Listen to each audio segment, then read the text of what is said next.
11 tackles against UTSA. It was a hard-fought game.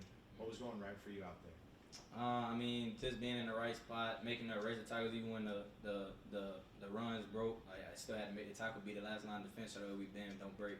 But honestly, like the 11 tackles, I really wasn't too happy about it just because of the one tackle that I did miss when they did score, and then I missed another tackle that still ended up leading to a touchdown later on in the draw. So that was really on my head, and I was just trying to make sure that I got everything down, honestly. So.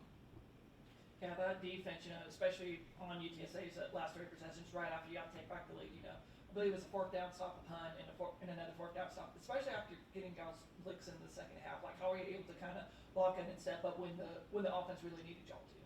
I mean, just doing what we were coached to do. I mean, I feel like in the first half, we were playing football, and then at times we were doing our own thing. Like even one play they almost scored, I was doing my own thing just because I wasn't locked in.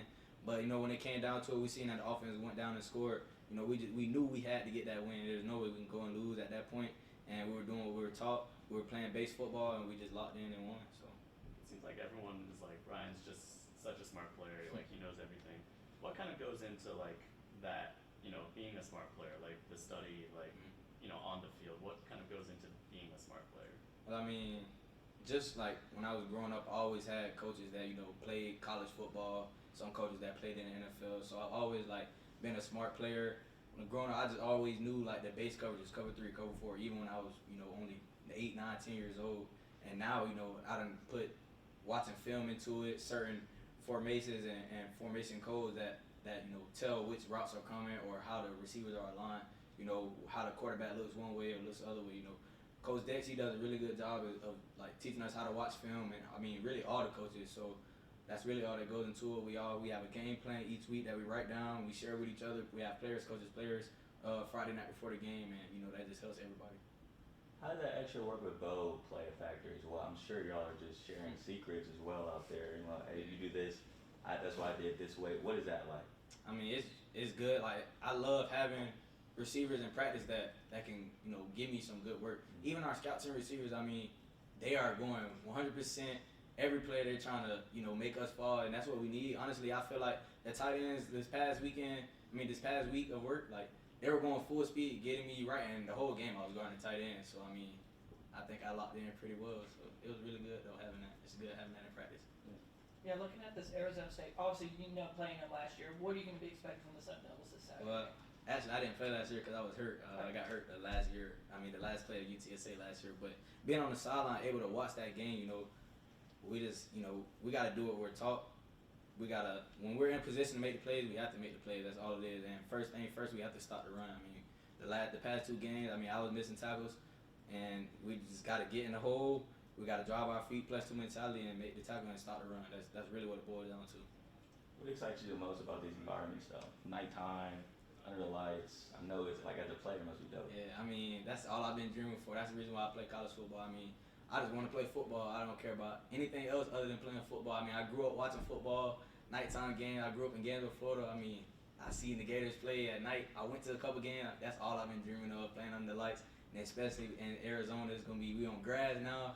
I can't wait. So being on the sidelines of that game last year, just you guys were so close. Did you think about that as the year went on when you saw how good of a team that really was? Definitely. I mean, especially since after that game, we lost a couple other close ones, and I feel like we got too complacent this year. We don't need to be worried about last year. I feel like we went 2-0 last year. We thought we had it all. It has to go 0. We're back 0-0 now. We have to go 1-0 in everything we do. Every rep 1-0. Every practice 1-0. Every day it has to be 1-0. We got to get back to square one. Arizona State has one of the most talented receivers in college football in Jordan Tyson. I'm sure you've already done study, but what's the key to covering a talent like him? I mean, we got to just know where he at on the field at all times. I mean, when you point him out on the field, lean that way, I mean, you stop the run and you shut the game plan down. I mean, we just got to play ball. I mean, that's all it comes down to.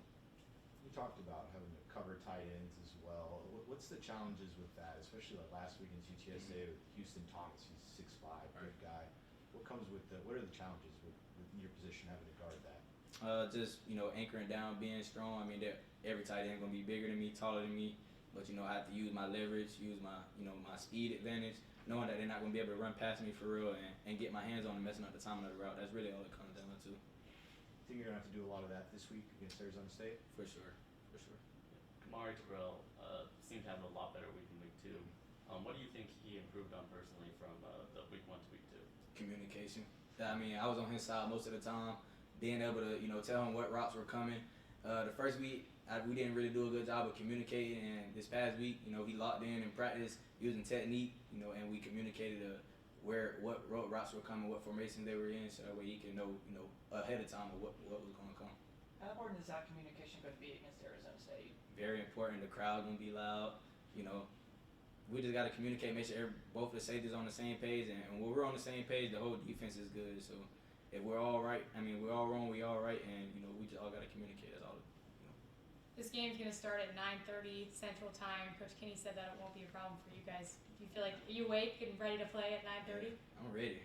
I'm just ready to play. I feel like everybody gonna be ready. It's a big time game. I don't know who wouldn't be ready for a big time game like that. You said you were from Gainesville, watching the Gators. You're like, what were some of your favorite memories kind of watching them play? What inspired you to kind of, for you to be playing college football? Favorite memories? I don't know. Probably when they won the national championship in 2008. Just growing up in a college town in general, my dad, he instilled the football lifestyle into me.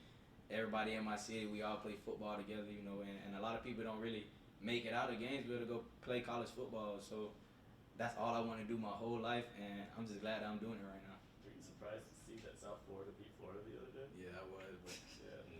I played for Texas State. How much support do you get for doing this? Not only playing college football, but bro, we're talking leaving your state, Right. and you're far away from family, and you're becoming the man that you are. Like, do you get that a lot? Just the support from your family? Oh yeah, my parents they can be. My dad gonna be at this game this weekend, so he flying to Arizona. That's gonna be fun. But he's never missed my first game. My parents they come to a lot of my games, especially last year when we went to Alabama. I had about 30 people at my game, so I was very grateful. And just a lot of my friends back home, they always text and support me, so let me know to keep going, and I really appreciate that. Putting on for them? Yeah, for sure. Putting on for the city, 352. Being from a college town in Gainesville, what's it like, being here in St. Marcus, just another college town? Yeah, it's actually very similar, so it's not really that much of a difference. And I just try to stay focused. That's all it is. So how big would a win be for you guys this week? It would make y'all 3-0, and conceivably you got a chance to run the table in the non-conference schedule. So how big, and just going into conference, how big would a win in the desert against Arizona State be for you guys? It'll be very big just because every week we're going 1-0. That we're gonna treat every opponent the same way. The game is only big because we're in it, honestly. So it's an important game because it's the next game. So it's gonna be very big. Every win gonna be big. We just gotta, do what the coaches tell us and make the plays when we're in position to make them.